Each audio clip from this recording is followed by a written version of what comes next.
kung bago ka pa lang po dito sa aking channel, please subscribe and click the notification bell icon. Thank you! Hello mga ka-express, magandang araw po sa inyong lahat. Ngayon ay araw po ng Sabado at ang petsa ay 4 na po ng buwan ng Hulyo. At ilang buwan na lang after ng July, August ng susunod. And then after nyan, Berber month na. Pero bago dumating ang Berber month mga ka-express, pag-usapan natin itong nalalapit na paghaharap ni Alex Yala at ito nga si Iga Swiatek ng Poland. Kung maaalala natin mga ka-express, nagharap na itong dalawa na to 2 times nang nagharap to Yung unang paghaharap ay naganap noong 2025. Yung po doon sa Miami Open kung saan si Alex Yala ay nasa 140, rank 140 siya noon at bali wild card lang si Alex nung sinimulan yung Miami Open. At sa hindi nga inaasahan ng karamihan, gumawa ng pangalan si Alex dyan sa Miami Open na yan. Kung saan tatlo yung Grand Slam champion ang tinalo niya. Si Ostapenko, si Madison Key, at ito nga si Iga Swiatek, mga express. So, kung matatandaan natin, yung una nilang paglalaban, kung matatandaan natin mga ka-express, yung unang nilang paghaharap, yung unang paghaharap ni Alex at ni Iga Swiatek mga ka-express, ay ginanap po doon sa Miami Open. Ang surface na pinaglabanan nila ay hard court. Yung hard court ay isa rin sa kumbaga teritoryo din ni Alex yun. Komportable si Alex pagka naglalaro siya sa hard court. So, nung nagharap nga silang dalawa, tinalo niya nga si Iga Swiatek in straight set mga ka-express. Yun matindi ron. Straight set na tinalo ni Alex Yala itong si Iga Swiatek. And then nagharap naman sila ulit, pangalawang pagharap nila sa Madrid Open naman mga ka-express. Sa Madrid Open, ang pinaglaban, ang surface na paglalabanan naman ay clay. Alam natin na itong clay, ito yung teritoryo naman ni Iga Swiatek. Siya ang reyna rito Siya ang Queen of Clay. Tinagurian siyang Queen of Clay. So, pero ganun pa man, sa first set, nakasungkit, nanalo doon si Alex mga ka-express. Sa first set ng kanilang laban. And then, akala ko nga, i-straight ni Alex, kaya lang, sadya talagang magaling si Iga Swiatek sa clay mga ka-express at lumabas yung talagang totoong talento ni Iga pagdating doon sa clay. So natalo doon si Alex in 3 sets mga ka-express.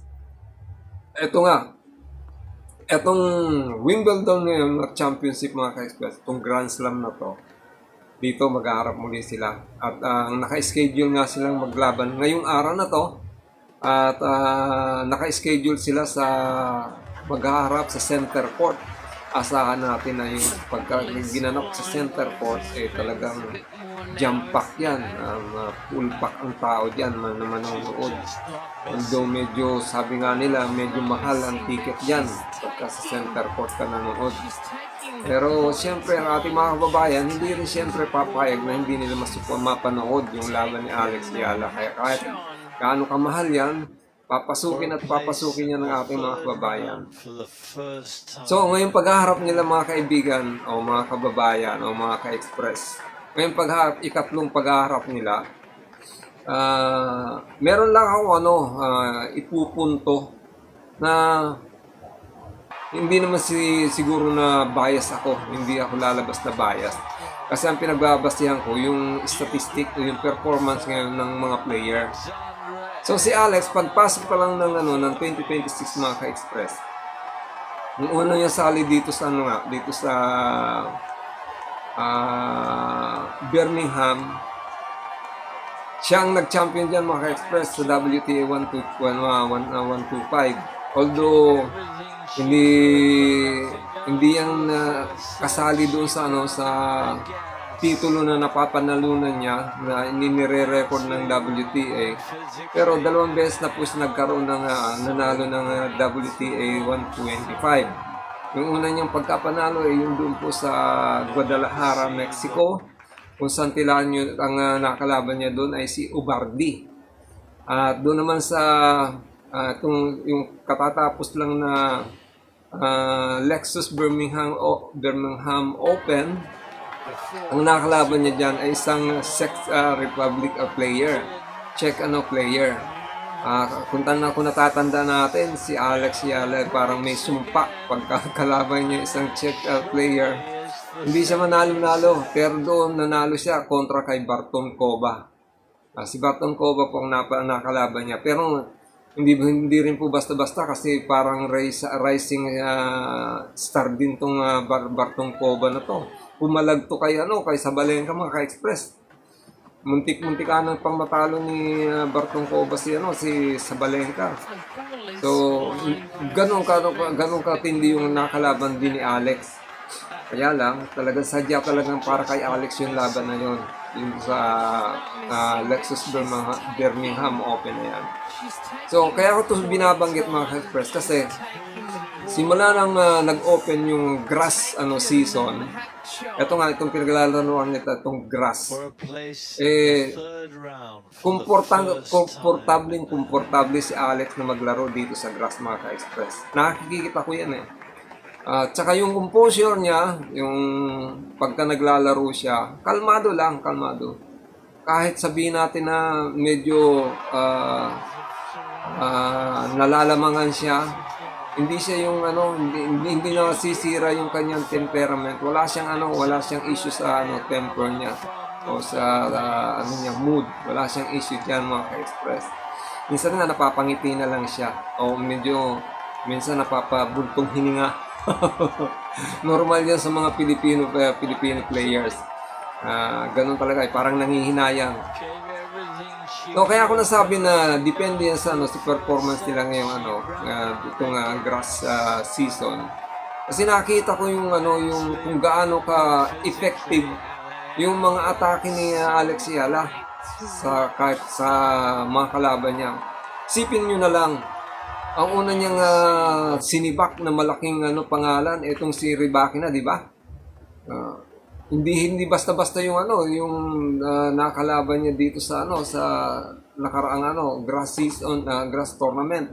Una si Donna Bekic, na isa ring nag-champion, na ka-champion lang noon, yun ang tinalo niya. And then sumunod itong si Elena Rybakina. Rank number 2 yan, mga ka-express. Kumbaga, yan ang sumusunod kay Irina Sabalenka. And then ito nga, ang sunod niyang tinalo itong si Svitolina. So, isipin niyo na lang itong mga tinalo ni Alex dito sa grass court. Talagang matitindi. Kaya tsaka iba yung iba yung palo niya, mga ka-express. Kung dati noon ang palo niya talagang mahina, hindi siya nakakagawa ng aces, sa ngayon gumagawa talaga siya ng maraming aces na rin bawat laro. Hindi siya nawawala ng ace bawat laro ngayon, mga ka-express. At ang pinaka-importante, mga ka-express, nabawasan ng todo yung kanyang error. Lalo na sa first serve niya, although natutungkab, pero sa pangalawang serve niya pumapasok yun. Sabihin, bihira na siya magkaroon ng double fault. So, yan ang malaking improvement na nangyari ngayon kay Alex Yala. Saka isa pa, yung mobility niya, yung kilos niya, yung footwork niya sa pagka naglalaro siya, maliksi na siya. Although siyempre may mga time na parang napapako yung paa. Normal kasi yun, mga guys, parang nabibigla. Na biglang pagdating ng bola.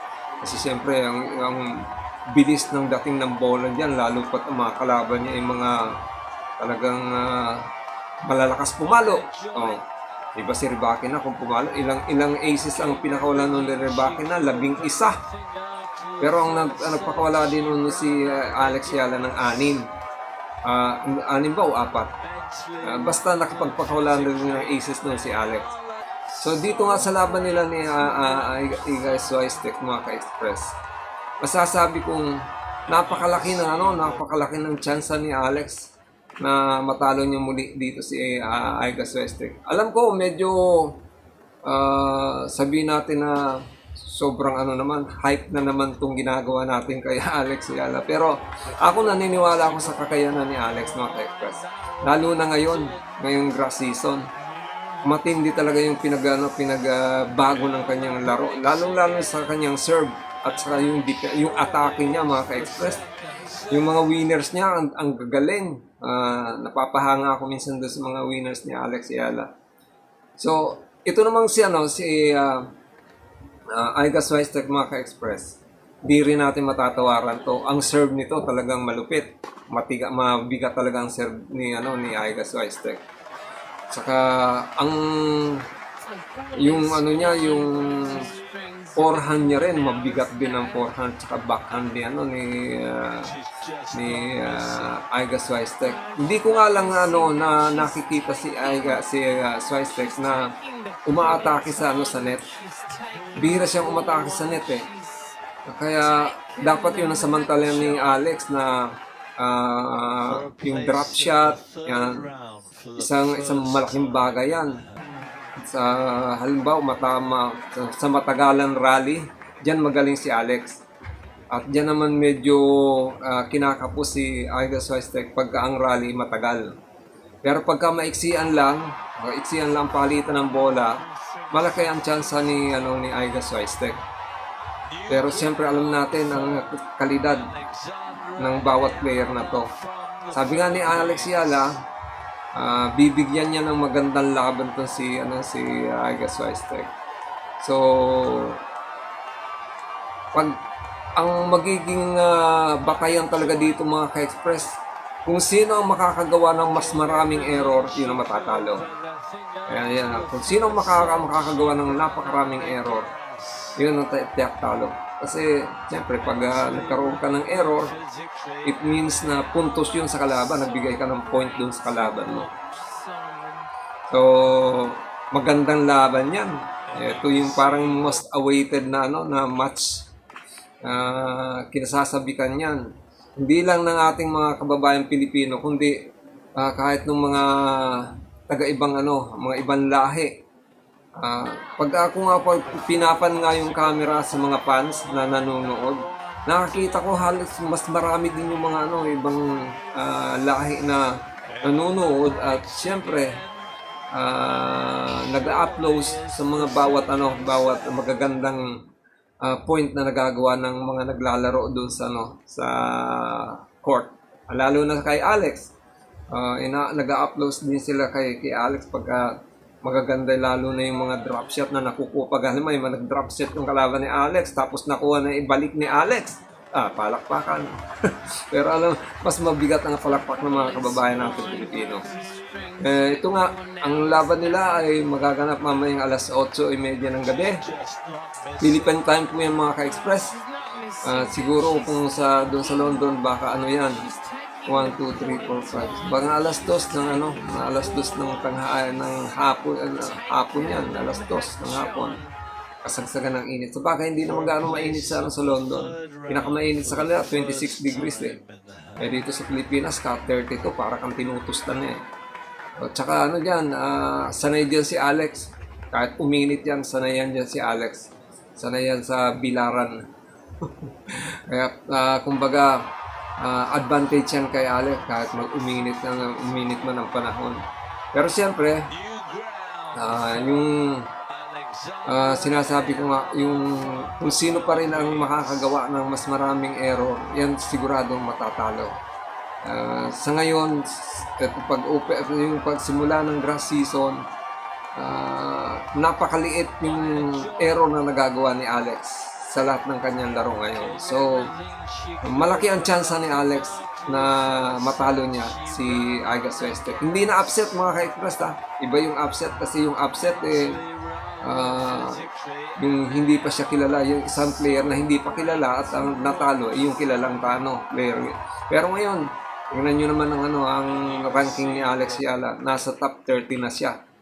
So, hindi na yan basta-basta player, hindi na yan yung pipitsuging player, mga ka-express, ang ating kababayan si Alex Ayala. Hindi ko sa binubuhat yung